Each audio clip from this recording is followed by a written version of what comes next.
population from out east. So you had a lot of money coming from out east thinking, okay, well, this is a clean slate. You had a lot of money pouring in investors.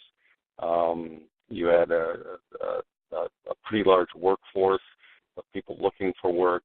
So again, and plus you had the river, you had a lot of commerce to begin with. We had the railroads. I mean, we had the river going into the Great Lakes. So you still had a lot of the infrastructure that we had before that, and we're still the center of transportation, which is one of the reasons we ended up getting the fair to begin with.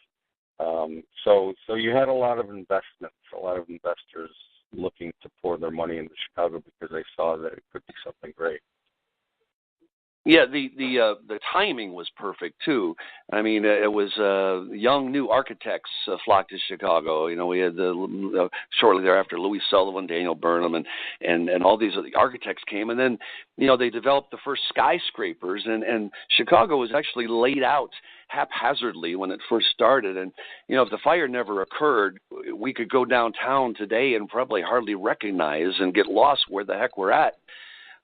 Because it wasn't laid out properly, and it was really an architect's dream to wipe the slate clean and start over in the high-tech time, so to speak, high-tech time of the 1880s, late 1870s, 1880s, and to do it right. So Chicago became a real modern city as compared to Boston or New York. Chicago, historians look at it as pre-fire and post-fire, like we look at BC and AD.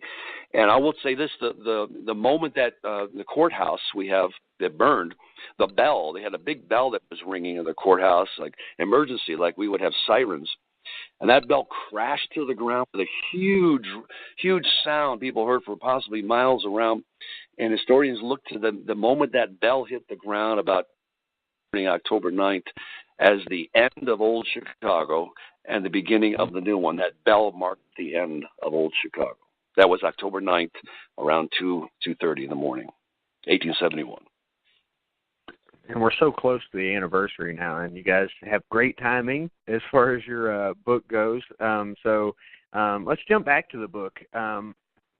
Give me some selling points for the book. What makes the book different and, something that people want to buy in 2017, 2018 coming up?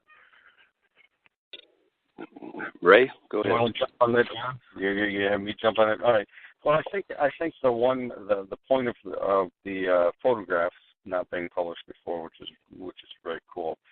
We also expand on, like we said, more than just the Chicago fire itself, but its relation to a lot of the other fires going on at the time, and how they may all be interrelated.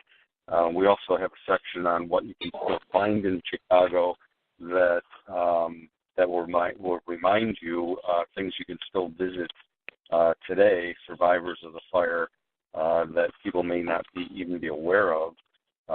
One thing I'm going to try to do is actually, hopefully before the actual release date on October 2nd, I'm hoping to have a downloadable app where people can actually download it to their phone for free and kind of be a companion to the book where they can go around Chicago and see some of the sites we mentioned in the book.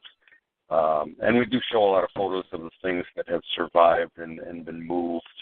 Like one of the great stories, the Second Presbyterian Church, whose first building, they had just ended services at their first building in Chicago, and the two of the altar chairs were sent out for repairs, and their church that they had just closed burned down, and the newer one was just ready to be started.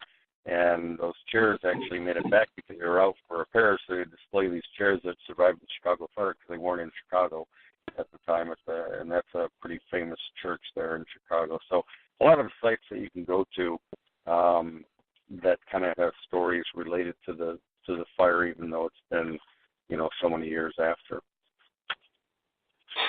Yeah, and I'll add. They sent us a couple advanced copies.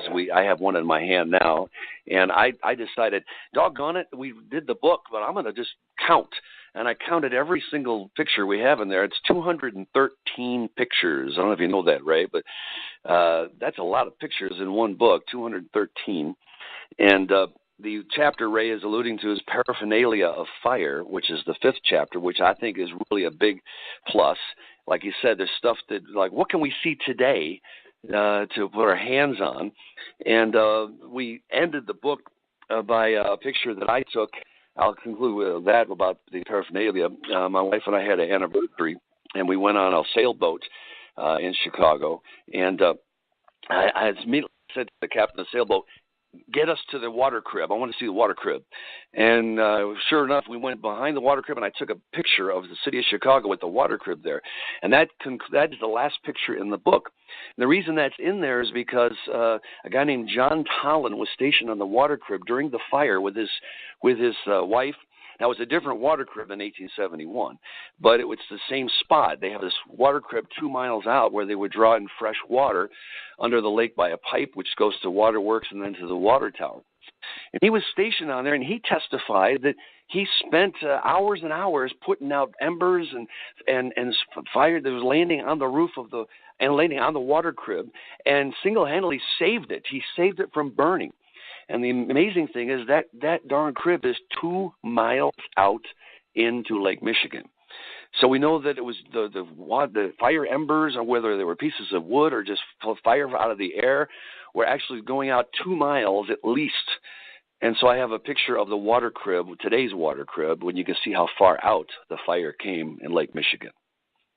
Yeah. John, I don't know if you're familiar with Adam Seltzer. Ray is, and I just want to let you guys know that Adam has joined the line as well. What's up, hey, Adam? Everybody. Hey, guys. Hey, Adam. Hey, Adam. Hey. Hey, Adam. Hey, Ray. Yes. How you doing? Good. Yeah. Nice to hear from you, Adam. I know you. Good guy, man. I love your book, and the new one on Holmes is excellent. Oh, thank you. Yes. So, John, I just want to let you go ahead and throw out any kind of, plugs or anything else where people are going to be able to find the book. I assume Amazon, and I know johnboda.net. Is that? By the way, did I pronounce your last name right? I hate being that person. Yes, you did. Yeah, okay. It's not. It's probably not going to be at that site. That's more of all my music, but we're going to work something out. We got to talk and stuff. We're going to do some book signings, and it'll be out October the 2nd. But you can pre-order it right now at Barnes & Noble or Amazon, and I think even Target. And we're getting really close to the release date. Well, we're excited about it. John, I really appreciate you taking the time. That song that you referenced earlier, we're definitely going to try to, if we don't upload it to this podcast, we're going to upload it to our station either way so people can hear that. If I can briefly just say something about the song. Yeah. It's I'm a musician, I'm a singer, guitarist, and I've been professional, play all over the Chicago area, and I'm in a band called Nebula Forming, and we're doing a new CD project, and of course I always get inspired by all kinds of stuff, and I started thinking, my gosh, I should do a song about it and tie it to the book, and I started thinking about Mrs. O'Leary, and the first thing she heard about it was her husband woke her up and said, Kate, the barn's afire. And so the song is simply Kate, the Barn's Afire, and kind of an Irish accent there. And it's just a fun little funky tune. And we have like sounds of cackling fire in there and everything. It's not to make fun of it, but just to have a little it's a jam and kind of just remembrance of what happened that moment she heard about it. Right. And I have to, when I leave, I'm going to get going. You can just find me on historycup.com. That's the easiest thing to do. And I have to leave since I'm Irish, and have, we're going to pick on the Irish all evening. So, real quick joke, which I can tell because I'm Irish, is what's the difference between an Irish wedding and an Irish funeral? I know the answer to that. Want me to tell him? You can't tell. No. I know the answer. Are you Irish? I'm Irish. No, but I know. There's one less drunk. Yes, one less drunk at the funeral. I don't have one less people around me is what's the problem, I think. All right. I'm out of here, guys. I got to go. All right. Finish getting Ray and drunk. John, thanks again, fellas. All right, no problem. Okay, am I out? Okay, am I out too? We Well, if call you it? want to, or you can stick around with Adam. No, Adam's going to talk a little bit about the weird things surrounding this whole thing. So if you want to stick around and All right. piggyback on anything Adam talks about, feel free. Sure. Sure, I'd like to Sure. hear I a few gotta two more minutes. Go. My drunk Irish friends are looking for me, so I'm going to get going. All right. See you later guys. on. All right. Okay, so Adam, let's go ahead and intro you in. We haven't talked to you since Gacy, and that's been like 2 years, and that disappoints me. And it's my own Wow. fault. It feels like I've been so on my there apologies. since. It feels like I've been with you guys since then. I feel like that's the last one we talked, but maybe not. I don't know. We've done a lot of Chicago shows, but usually it's Ray stuff because there's not enough weird stuff surrounding it. But this is one where you actually did a podcast, and I didn't realize that, number one, that you had a podcast, so that's my mistake, and two, that you had talked about the Chicago fire, and I went and listened to it, and I was like, well, I got to see if Adam will talk about it on our show. So what do you want to talk about first, Adam? I don't think we've covered George Francis Train and his supposed prediction of the fire yet. We have not gotten into that, and I want to hear all about it. And I'm sure John's really familiar with that as well. Yeah, Yes, I am, but go ahead, Adam. All right, well, there's a lot of debate about which newspaper we should blame for the Mrs. O'Leary story. I would personally blame the Chicago Times, the Wilbur F. Story, the editor. I would blame that guy for the world being round. He was... Even by 1860s, 1870s standards, he was a remarkably racist man. When I run Rose Hill Cemetery walking tours, we all stomp on his grave, and it's awesome. He described Mrs. O'Leary as a 70-year-old Irish hag, which she was, 35? 34. She's 34. Yeah. Certainly not an old hag. There's probably a drunken Irish joke in there someplace, though. And... so anyway, a couple of weeks later, they ran an anonymous confession saying that the whole fire had been a setup by the Société Internationale, which was kind of like the 1870s equivalent of the Illuminati. It was a shadowy group that people like to blame things on. Specifically, they said that the night before the fire, a man named George Francis Train, a popular speaker of the day, had been on stage at, I think, Farwell Hall. Farwell Hall. Was on stage and said something like, in the middle of the speech, he suddenly stopped and started shaking and said, "This is the last speech that will ever be given in this hall. Something terrible is going to happen. The city is going to be destroyed. I can't say anything more." Then went back to his speech. And I looked and looked, trying to figure out whether he had actually said that, whether there was an account of it in the newspapers the next day. He did definitely speak at Farwell Hall the night before. He was, this was an interesting guy. When he gets mentioned in papers at all now, they usually call him a lecturer on moral topics. What he really was a remarkable crank. A very famous crank of the time. He's thought to have been the inspiration for Phineas Fogg in Around the World in 80 Days. And usually when there's even an ad for his speech that says, first it says, G.F. Train will speak at Farwell Hall. The next ad below says, treason. Be warned that George Francis Train is threatening to give a speech. All patriotic citizens be on your guard. But what he was doing in the fall of 1871, giving speeches, including the one in Chicago, was he was working on launching his independent bid for the presidency. He ended up putting out a collection of campaign speeches called G.F. Train, the Man of Destiny. And it shows you about what he thought of himself anyway.